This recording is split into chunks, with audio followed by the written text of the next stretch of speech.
విద్య ద్వారా నేర్చుకోవలసిన 8 లక్షణాలు ఉంటాయి.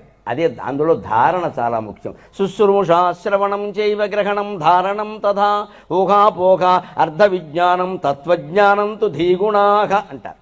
ఈ 8 లక్షణాలు విద్యార్థికి ఉంటున్నాయా అనేది ఉపాధ్యాయులు గమనించాలి, తల్లిదండ్రులు గమనించాలి. శుశ్రూష ముందు శ్రద్ధగా వినడం, సుష్ఠు శ్రవణం శుశ్రూష. ముందు గురువుకి సేవ చెయ్యాలి. గురువు అంటే వినయం ఉండాలి. మాస్టర్ రాగానే లేచి నిలబడాలి. అది నేర్పాలి, ఉపాధ్యాయుడే నేర్పాలి. నిలబడడం నేరా అబ్బాయి ఎందుకు నిలబడలేదు అని అడగాలి. ఎవరైనా దివ్యాంగులు ఉంటే వేరే విషయం. మామూలు వాళ్ళు లేవడానికే శుశ్రూష. ముందు గురువుకి సేవ చేయాలి. గురువు పని చెప్తే చేయాలి. చెప్పిన హోంవర్క్ చేసేవాళ్ళు ఏ సేవ వద్దు, హోంవర్క్ చేయి. శ్రవణం శ్రద్ధగా వినాలి. శుశ్రూష శ్రవణం చేవ. గ్రహణం వినడం వేరు, గ్రహించడం వేరండి.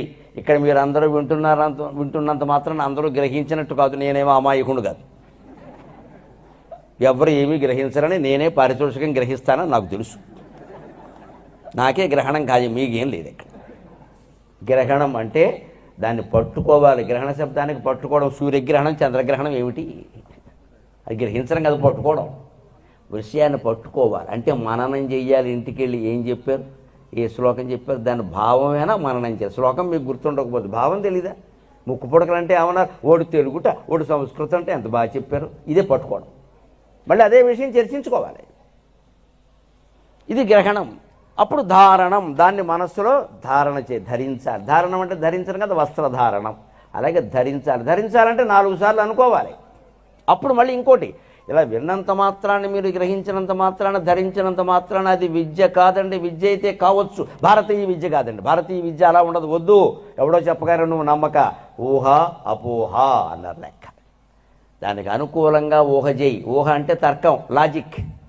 అనుకూలంగా వాదించు. రెండోది అపోహ, వ్యతిరేకంగా కూడా వాదించు. అవునా కాదా, అవునా కాదా, అయితే ఎందువల్ల ఉంది, కాకపోతే ఎందువల్ల కాదు. దీన్నే అన్వయ వ్యతిరేక దృష్టాంత గరిమ అంటారు. శివాజీకి వాళ్ళ అమ్మగారు చదువు జిజియాబాయి అలా చెప్పింది. అన్వయ వ్యతిరేక దృష్టాంత గరిమ. ఏదైనా అన్వయం చేసి తెలుసుకో. విద్యార్థులకు మనం నేర్పాల్సింది ఇది. ఒక యజమానిని చూడడానికి ఒక అపార్ట్మెంట్కి వెళ్ళాం మనం. కింద మన ఇద్దరం వెళ్ళాం. ఒకటి చూసి ఆయన లీడరా అన్నాడు. లేడని నీకెలా తెలుసు? పైకి ఎక్కలేదుగా. ఆయన 4th ఫ్లోర్లో ఉంటాడు, 4వ అంతా. అక్కడికి వెళ్ళాలి కదా, చూడాలి కదా. లేడని ఎలా చెప్తున్నావు అంటే,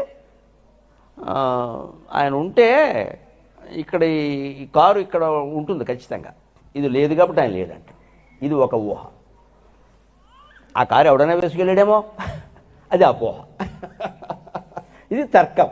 ఈ తర్కాన్ని పిల్లలకి నేర్పాలి, అయితే మూర్ఖులు అయిపోతారు. ఊహ అపోహ. ఇది అనుకూల తర్కం, వ్యతిరేక తర్కం రెండూ చేయాలి. యజమాని ఉన్నాడా అంటే ఇక్కడ ఆయన ఉంటే ఖచ్చితంగా ఈ కారు ఉంటుంది. ఇది అన్వయ తర్కం. కారు లేదు కాబట్టి ఆయన లేడు అనడం వ్యతిరేక తర్కం ఖచ్చితంగా. అప్పుడు మళ్ళీ ఇంకోటి వస్తుంది ఖచ్చితంగా. ఆ కారు ఎవరైనా వేసుకెళ్ళారేమో అంటే నువ్వు పైకి వెళ్ళి తెలుసుకోవాల్సిందే. నువ్వు కింద నుంచి నిర్ణయించుకుందుకు వీల్లేదు. అది కారు ఎవరికైనా ఇచ్చి ఉండొచ్చు, ఆయన ఇంట్లోనే ఉండొచ్చు.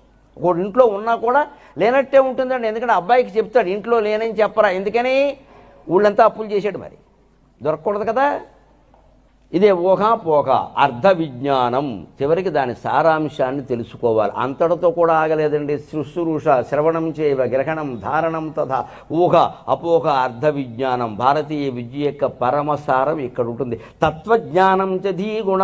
అంతిమంగా ఏ మనిషి అయినా ఇంగ్లీష్ మీడియం చదువు, తెలుగు మీడియం చదువు, వేదం చదువు, ఇంజనీరింగ్ చదువు, మెడిసిన్ చదువు, ఏమీ చదవకపో తెలుసుకోవాల్సింది ఏమిటంటే తత్వజ్ఞానం. తత్వం.